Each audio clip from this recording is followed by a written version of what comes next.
How many of you remember the song? What does it evoke for you? Human rights. Yeah, very good. Nice mix, yes? It helps with depression. Very nice. Yeah? Tim? Yeah.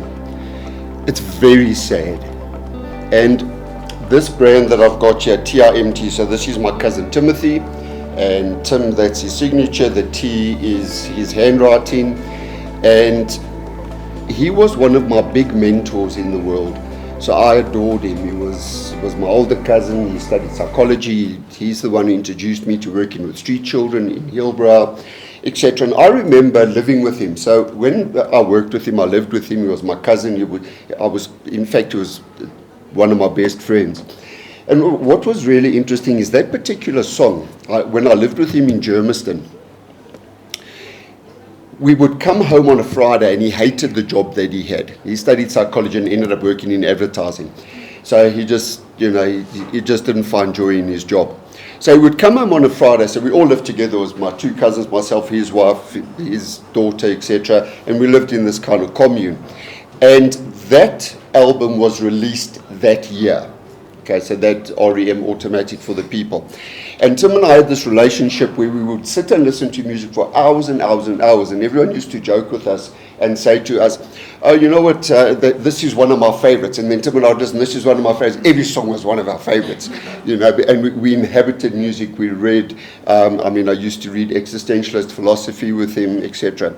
But I would remember coming home on a Friday, and he would curl up on the couch and play REM, and you'd get up on Monday morning. Okay. He was so endogenously depressed. So people think something must happen to you to be depressed. Sometimes that's not the case. Sometimes people get depressed. And that depression is something that is absolutely debilitating. He went to a psychiatrist, he took medicine, he went to endless therapy, he eventually had electroconvulsive therapy, he had the brain shock therapy, he did the whole thing, okay? And eventually the world was just too painful for him to live in. It was a world where the pain of the world, it's like he walked around in the world without his skin on, and it's like everything hurt. And as a result, he decided that being in the world was too painful. So why I've called it Tim T is because this is my therapy. So I'll tell you what mine is.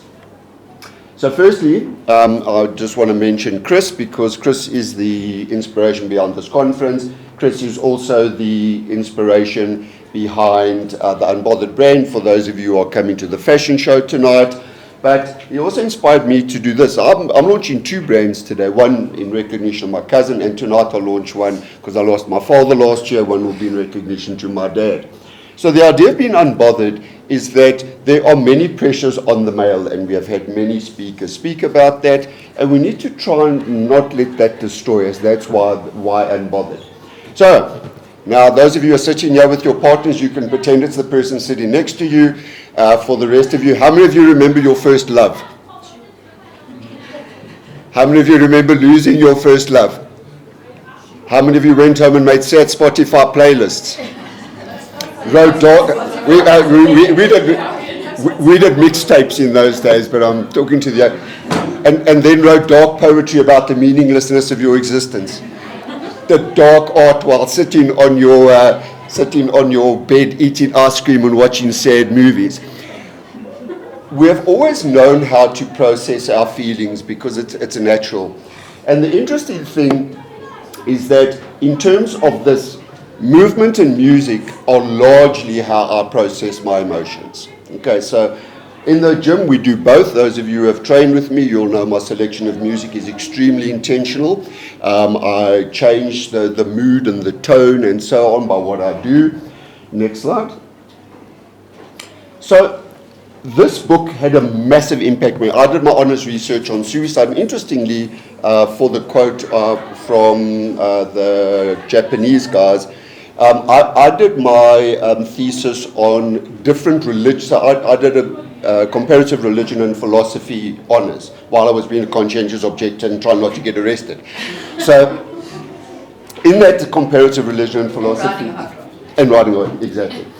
And the myth of Sisyphus had a massive impact on me. And I'll start in reverse. The concluding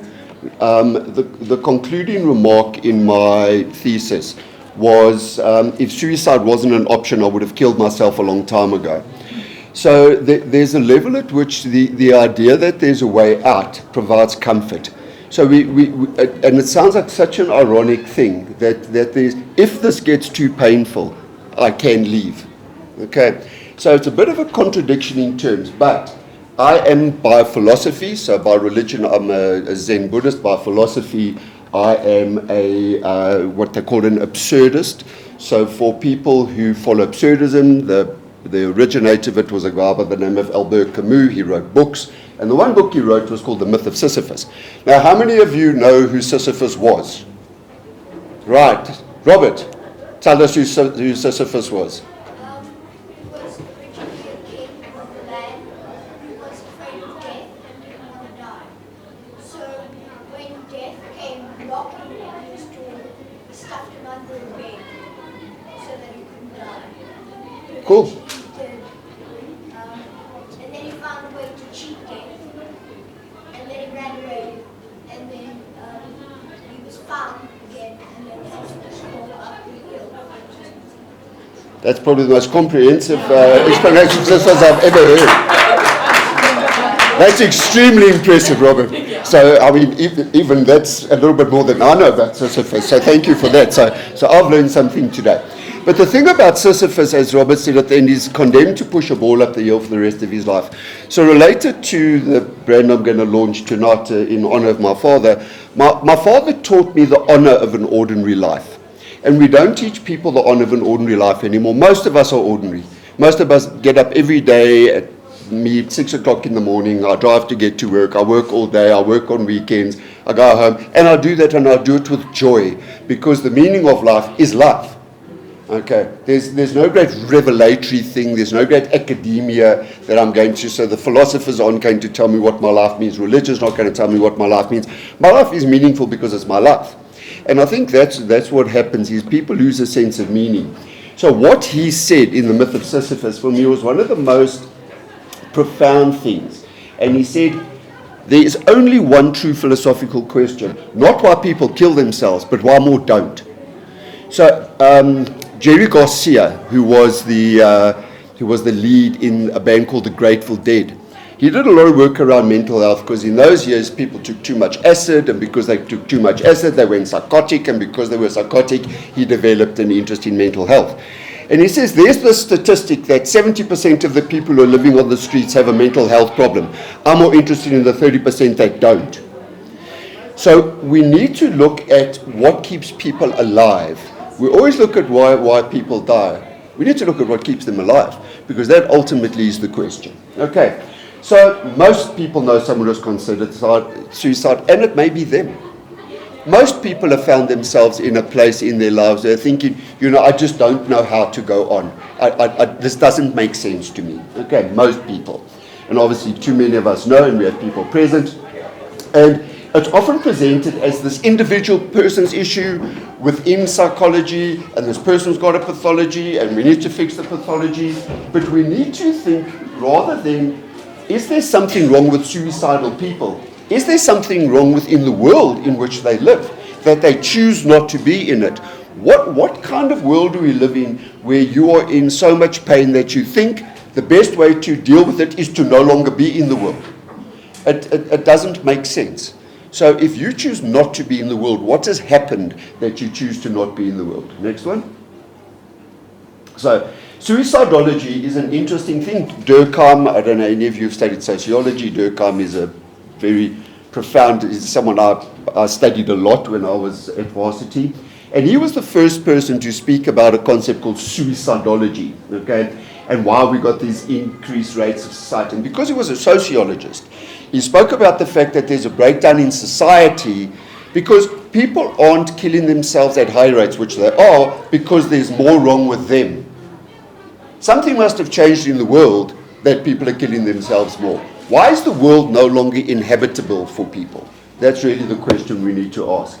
And the other quote that I used in my thesis was, and probably the best explanation I've ever heard of suicide is, it's the longing to rest without pain.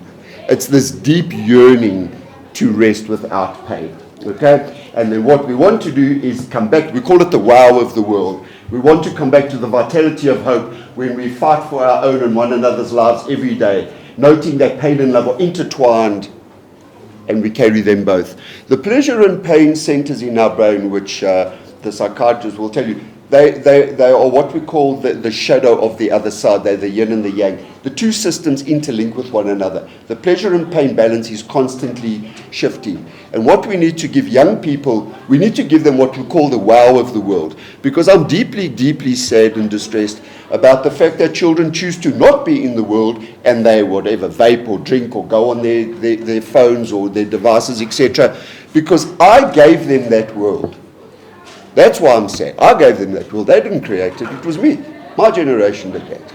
And as a result, I need to give them the wow of the world and give them a reason to come out of it. Next one. So in conclusion, what do I do? So people say to me, Luke, I don't know how you do the work you do, and you're giving evidence in these cases where people where parents murder their children, and people get abused and whatever. I didn't ask you to do my job. I asked you to do your job. Okay? And each of us have a role to play. There's no more and less important jobs in the world. All of us are pieces of a puzzle. But there is a real issue around how do I manage my mental health, because the things I see, interestingly, the things I see are not actually what caused me trauma, because I think that's a little bit self-indulgent to say that I'm traumatized by what other people go through. Secondary trauma is real, but it's a bit indulgent of me. I mean, those people lived that life. I'm there to give them a sense of hope, not to say, oh, you've traumatized me because you've come to talk to me. You know, I need to stand up and say, no, thank you for telling me. I'm deeply, deeply honored that you chose to talk to me and share these very complicated things with. Let me, as Daniela said, let me help you think. I can't fix it. I can just help you think about your life. So, hey, there's a typo there for a change. That's because I didn't have my proper glasses. I brought my far-seeing glasses, not my close-seeing ones. So it's supposed to say your mind is music, not your Minzi's music. So your mind is literally music. Okay, music is a mathematical thing, and if you think about music, particularly in your years, probably around puberty, it's a very visceral experience. Okay, so in other words, it's an embodied experience.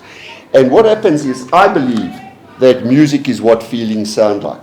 Do I like talking about my feelings? Absolutely, unequivocally not. Okay, I really, really don't. Okay? And often it's because there's no words.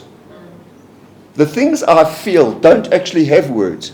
And sometimes the words I give them minimize what I'm feeling because they're a bit trite, you know, or subjective or whatever. So I never ask young people what they feel. I ask them, where do you feel? Stomach, heart, lungs, throat, taste of blood or metal in your mouth, ears, eyes, head, etc.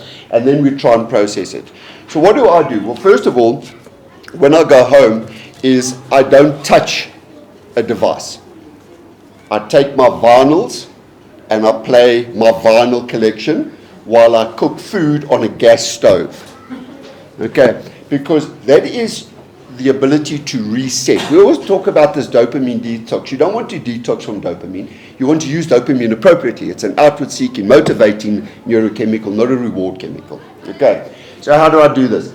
Yes, another typo. I really should have brought my glasses. Okay. So it's supposed to say digesting. So the concept of what we call processing your feelings is about digesting them. Because a lot of the experiences, we spoke a lot about trauma, etc. A lot of feelings is about the fact it's like you've given a child bad chicken, and they've now got an upset stomach and they don't know what to do, so they vomit all over the place. And that vomiting is their behavior. So we need to learn to listen to the children's behavior and give them the ability to express it in a way that digests it for them. And that's what we call processing. So it's like with the mother birds, you take in the worm of the world and give it back to children in a digestible way. So I use two things. I use music. Well, I obviously use food, which I've told you, because there's the gut-brain connection. I love food. When I say love it, it's like my favorite thing in the whole world, next to music. But anyway, it is important to eat well, I know that Daniela also likes good food and going around. But the big thing is we look at the relation between BPM, beats per minute, and HRV, which is heart rate variability. Now, heart rate variability is a good thing. Okay, so I can start a boxing session on a resting heart rate of about 47. I can be at 200 in the middle of my session. For a man my age, that's like going into stroke and heart attack category. But anyway, I can be at 200 halfway through. But heart rate variability is about your ability to move between two systems, the parasympathetic and the sympathetic, and the dopaminergic and the serotonergic. So you're moving between the going out into the world, not so much the fight and flight, the outward, so in other words, the sort of forward moving, going into the world, and the ability to rest and digest. And that's what your heart rate variability tells you, is that how much are you able to access those two systems. And that's the seat of regulation. That's how we regulate ourselves. So we use music and movement to regulate ourselves.